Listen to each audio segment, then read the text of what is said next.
കേരളത്തിൽ ഇത്തവണ ബി.ജെ.പിക്ക് അക്കൗണ്ട് തുടങ്ങും. എത്ര സീറ്റുകൾ ലഭിക്കുമെന്നാണ്? എൻ്റെ മനസ്സിലായിട്ട് എങ്ങനെയൊരു 7 or 8 സീറ്റ്സ് ഉണ്ടാവും ബി.ജെ.പിക്ക്.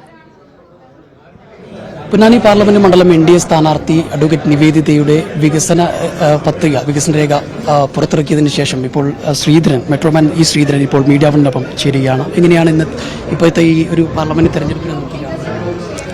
ഇപ്പോഴത്തെ പാർലമെന്റ് തെരഞ്ഞെടുപ്പ് എൻ.ഡി.എ സംബന്ധിച്ചിടത്തോളം അത് വളരെ ചരിത്ര പ്രധാനമായ ഒന്നാണ്. കാരണം കേരളത്തെ സംബന്ധിച്ച് പ്രത്യേകിച്ചും ഇതുവരെ കേരളത്തിന് ഒരു സ്ഥാനാർത്ഥിയും ജയിച്ചിട്ടില്ല.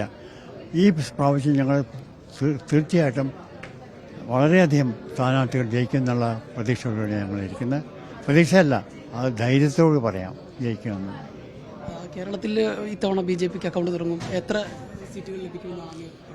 എൻ്റെ മനസ്സിലായിട്ട് എങ്ങനെയൊരു 7 or 8 സീറ്റ്സ് ഉണ്ടാവും ബി.ജെ.പിക്ക്. ഈ മോദി ഗ്യാരണ്ടി കേരളത്തിൽ അത് വിജയിക്കുമോ? ആ ഒരു മോദി ഗ്യാരണ്ടി എന്ന ആ ഒരു വാക്ക് കേരളത്തിൽ അത് വലിയ തരത്തിൽ തീർച്ചയായും ഉണ്ടാവും. മോദി ഗ്യാരണ്ടി പറഞ്ഞ ഗ്യാരണ്ടി തന്നെയാണ്. അത് ഗ്യാരണ്ടി അല്ല, കേരള ഗവൺമെൻറ് ഗ്യാരണ്ടി എന്ന് പറഞ്ഞ് നടക്കുന്നുണ്ട് ചിലവരൊക്കെ. പക്ഷെ നാട്ടുകാർക്കറിയാം എന്താ നടക്കുന്നത്, ആരാ ഇതിന് ഫണ്ട് ചെയ്യുന്നത്, ആരാ കൊണ്ടുവരുന്നത്, ആരുടെ പദ്ധതി നാട്ടുകാർക്കറിയാം.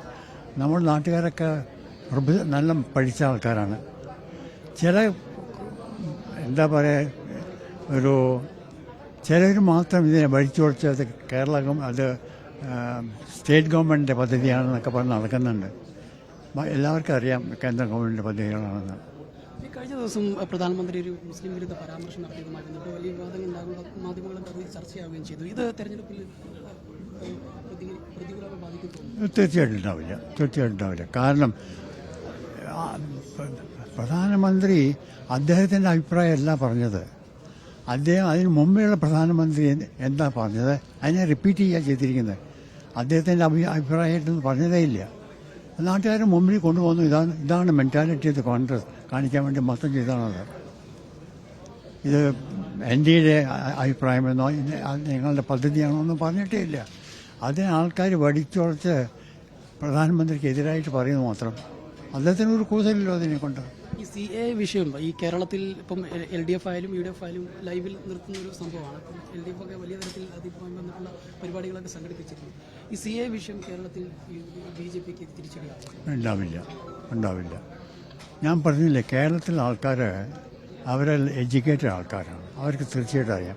ഈ CA കൊണ്ട് ഇന്ത്യയിലുള്ള ആർക്കും ഒരു ബുദ്ധിമുട്ടാവാൻ പോകുന്നില്ല. പിന്നെ അതിനെപ്പറ്റി അത് ഒരു ഇഷ്യൂ ആക്കി കൊണ്ടുവരാമെന്ന് മാത്രം. പ്രത്യേക വിഭാഗത്തെ തിരഞ്ഞെടുപ്പിച്ചുള്ള അത് അതിനു വേണ്ടിയിട്ട് മാത്രം ചെയ്യുന്നതാണത്. അല്ലാതെ കേരള ജനങ്ങളെയോ അല്ലെങ്കിൽ ഇന്ത്യയിലെ ജനങ്ങളെ ആരും ഇത് ബാധിക്കുന്നതല്ല. ഇത്തവണ ഇപ്പോൾ ബി.ജെ.പിക്ക് കേരളത്തിൽ വലിയൊരു സാന്നിധ്യം ഉണ്ടാകുമെന്ന് തീർച്ചയായിട്ടും. പൊന്നാനിയിൽ എങ്ങനെയാണെന്ന് നോക്കുകയാണ്? പൊന്നാനിക്ക് വലിയ ഇതുണ്ട്. സ്ഥാനാർത്ഥി ജയിക്കുന്ന നല്ല വിശ്വാസമുണ്ട്. ഈ പൊന്നാനിയിലെ വികസന രേഖയിൽ അങ്ങ് എന്തൊക്കെയാണ്? പലതും ഉണ്ട്. ഇതിപ്പം ഈ വികസന രേഖ പൊതുവെ ഒരു വികസന രേഖയുള്ളൂ. പലതും ചെയ്യാനുണ്ട് ഭാഗത്തേക്ക്. അത് പലതും എൻ്റെ മനസ്സിലുണ്ട്. അത് ആ സമയത്ത് കൊണ്ടുവന്ന് സാങ്ഷൻ മേടിച്ച് അതുപോലെ ചെയ്യാൻ ഞാൻ തയ്യാറാണ്.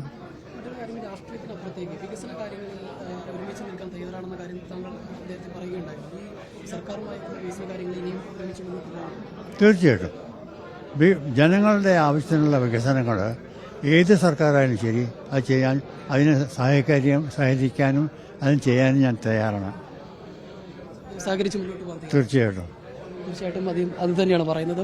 ഇത്തവണ കേരളത്തിൽ NDAക്ക് വലിയ സ്വാധീനവും അക്കൗണ്ടുകൾ ഒരുപാട് സീറ്റുകൾ ലഭിക്കും എന്നുള്ള കാര്യം കൂടി മെട്രോമാൻ ഇ ശ്രീധരൻ നമ്മോട് പറയുകയാണ്. ക്യാമറമാൻ നിതിൻ ഗോപിക്കൊപ്പം ജംഷീർ കുടിഞ്ഞി, മീഡിയ 1 തിരൂർ.